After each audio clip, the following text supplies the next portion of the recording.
January 1945. Königsberg trembles under the salvos of Soviet Katyusha rockets. But within the bowels of the royal castle, a deadly silence reigns, broken only by the rhythmic screeching of metal. The SS or Nenab unit isn't conducting an evacuation. They are performing a ritual. Under the supervision of the fanatical Dr. von Werner, they dismantle the amber room with terrifying precision. When one soldier touches the main panel with his bare hand, a blue arc of static electricity surges through him, and he collapses, his eyes rolling back in his head. The others ignore him. The amber begins to vibrate faintly, as if responding to the approaching artillery fire. Werner knows the room is not just loot. It is a vessel.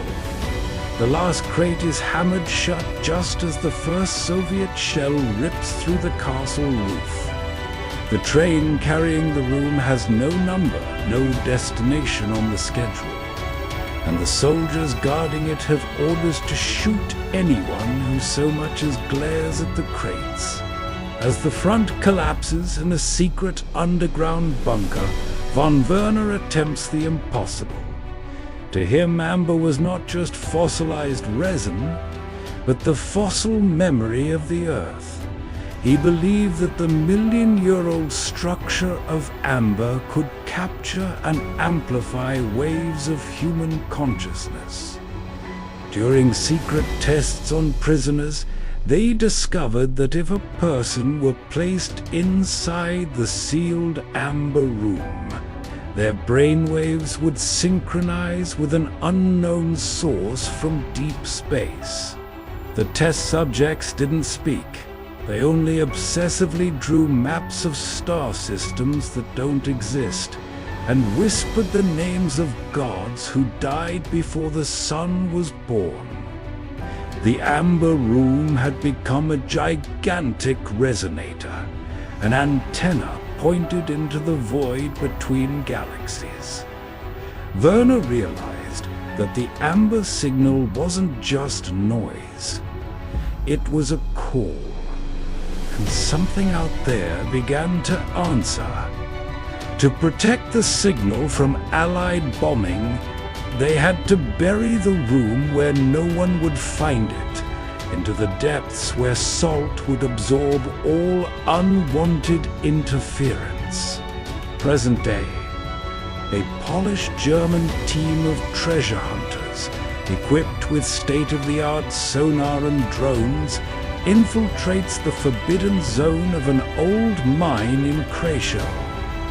The legend of the Amber Train has finally led them to a sealed shaft that doesn't exist on any map. As soon as they breach the concrete wall, they are hit by a wave of hot, dry air smelling of resin and ozone. Their equipment fails instantly. Digital cameras show only static noise, and batteries drain in seconds. The expedition leader, a young archaeologist named Elena, notices the hair on her arms standing on end. Deep in the tunnel, she spots a faint orange glow. Descending further, she sees something unimaginable. The walls of the salt mine are interlaced with veins of amber that pulse in time with a slow, heavy breath. And in the center of it all stands the amber room, untouched, glowing, and surrounded by the skeletons of the soldiers who never left. Elena takes a step forward, but the silence of the mine is suddenly shattered by a sound that makes her blood run cold. The rusted German speakers on the walls spark to life with a crackle. The rusted tin speakers, silent for decades, begin to spew a sound that resembles crushing glass mixed with human weeping. It's not German, it's not any known language. It is a mathematically precise code that doesn't just travel through the air but vibrates directly within the bones of the treasure hunters. One team member, a technician named Marek, presses his hands to his ears, but blood begins to trickle from his nose. Elena watches as the amber walls of the room begin to ripple like the surface of a lake.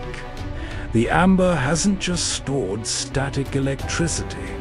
It has preserved the final emotions of those who died at its birth in the darkness. Von Werner's voice suddenly rises from the void. It's not a recording. It's an echo of his consciousness, absorbed by the room in 1945. "They are here," the voice whispers from the speaker. "The doors are open and they are hungry." At that moment, the shadows in the mine begin to stretch, and Elena realizes that the skeletons around them are starting to move. They aren't corpses, they are vessels controlled by the signal. Elena knows that the only way to stop this is to break the connection. Ignoring Marek's screams, she runs directly into the center of the amber room. The second she crosses the threshold, the world around her vanishes. She is no longer in the mine, nor even on Earth. She stands in the middle of an infinite ocean of liquid gold, beneath a sky where 3 black suns rotate. Here, in the heart of the resonator, she sees the truth.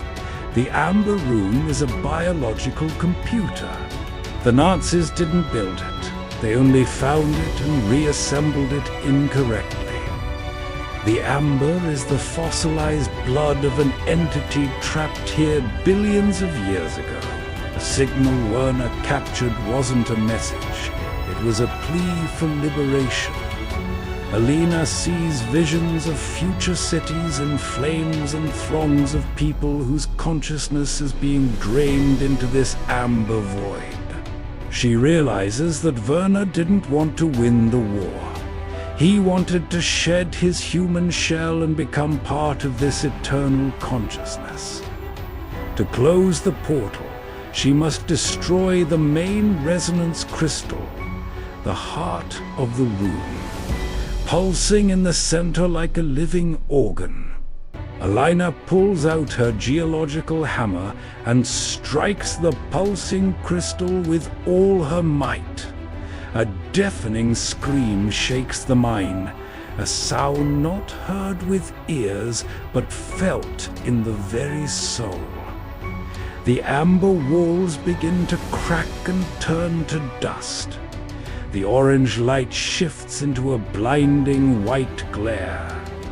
Elena grabs the half-conscious Marek and drags him out as the tunnel's ceiling begins to collapse under the pressure of the released energy. They burst from the mine just seconds before the entrance thunders shut, burying the amber room forever beneath tons of salt and rock. They stand in the cold, polished forest, gasping for air, watching the last golden smoke escape from cracks in the ground.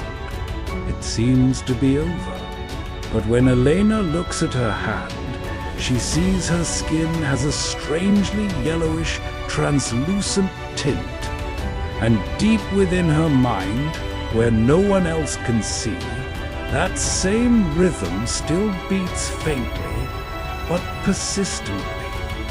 The amber signal was not silenced. It only found a new resonator, Elena.